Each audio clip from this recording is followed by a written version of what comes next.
শুধুমাত্র দুধ আর চিনি দিয়ে তৈরি এই মজাদার মালাই পুডিংটা তৈরি করে নিতে পারবেন আপনারা মাত্র 10 মিনিটে।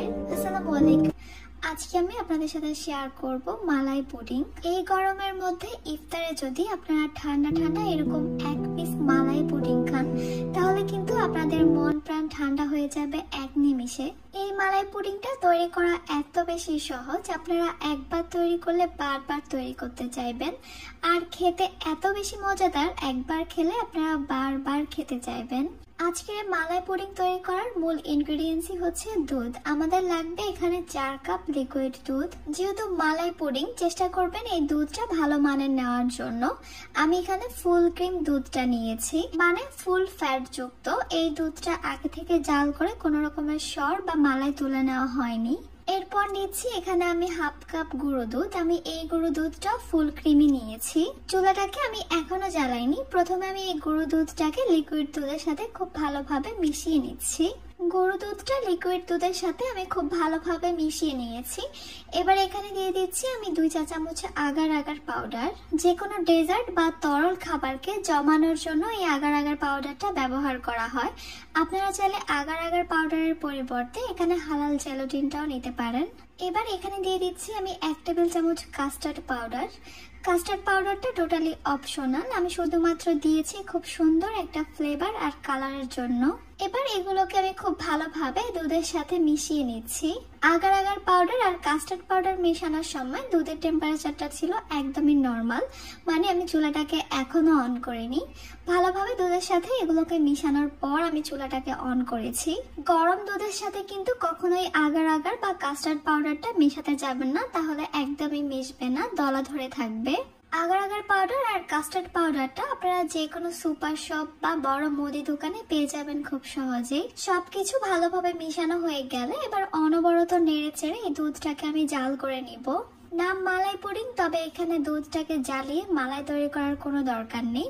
আমরা এখানে পাউডার মিল্কটা দিয়েছিলাম, এতে করেই কিন্তু আমাদের এই দুধটা অনেক বেশি ঘন আর ক্রিমি হবে। যেহেতু আমরা এখানে আগার আগার পাউডার দিয়েছি, কাস্টার্ড পাউডার দিয়েছি, আর দুধটাও কিন্তু অনেক ঘন, তাই প্যানের নিচে যে কোনো সময় লেগে যেতে পারে। আর এই জন্যই আমাদেরকে অনবরত নেড়ে চেড়ে এই দুধটাকে জাল করতে হবে।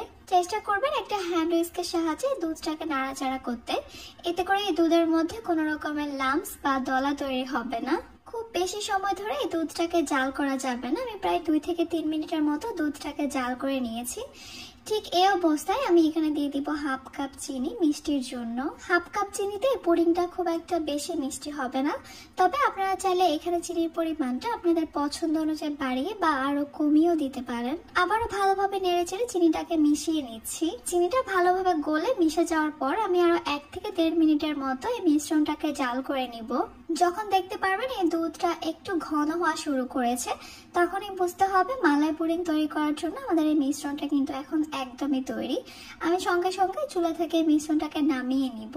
যে মোল্ডটার মধ্যে আমি এই পুডিংটাকে সেট করব, সেই মোল্ডটার মধ্যে আমি সামান্য করে বাটার ব্রাশ করে নিচ্ছি। আপনারা চাইলে এখানে তেল বা ঘিও ব্রাশ করে নিতে পারেন, এতে করে এই পুডিংটা মোল্ড আউট করতে খুবই সুবিধা হবে। এরপর আমি মালাই পুডিং এর মিশ্রণটা এই মোল্ডটার মধ্যে নিয়ে নিচ্ছি। আর এই কাজটা খুবই দ্রুত করতে হবে, এই মিশ্রণটাকে একদমই ঠান্ডা হতে দেওয়া যাবে না। মোল্ডটার মধ্যে আপনারা আগে তেল বা ঘি ব্রাশ করে রাখবেন। পুডিং এর এই মিশ্রণটা ঢালার পর কিছুটা বাবলস তৈরি হয়েছে, সেগুলোকে আমি একটা চামচ দিয়ে তুলে নিয়েছি। এটা অপশনাল, আমি দেখতে সুন্দর লাগার জন্য এভাবে তুলে নিলাম। এবারে পুডিংটা যেভাবে আছে আমি সেভাবেই রেখে দিব ঠান্ডা হওয়ার জন্য। ঠান্ডা হতে হতেই কিন্তু এই পুডিংটা সেট হয়ে যাবে, একদমই ভালোভাবে জমে যাবে। ঠান্ডা হওয়ার পর আপনারা যদি চান ফ্রিজে রেখে ঠান্ডা করে এরপর পরিবেশন করতে পারেন। আমার এই মালাই পুডিংটা খুব ভালোভাবে জমে গেছে। এরপর আমি ফ্রিজে 30 মিনিটের জন্য রেখে ঠান্ডাও করে নিয়েছি। এখন আমি পুডিংটাকে ডিমোল্ড করব। মোল্ডের চারপাশে একটা নাইফ দিয়ে ছাড়িয়ে নিচ্ছি, এতে করে পুডিংটা ডিমোল্ড করতে সুবিধা হবে। পুডিং এর মোল্ডটার উপরে আমি একটা প্লেট রেখে এরপর আলতো হাতে পুডিং এর এই মোল্ডটাকে তুলে নিচ্ছি। মাশাআল্লাহ, দেখতেই পাচ্ছেন পুডিংটা কিন্তু খুব সুন্দরভাবে জমে গেছে।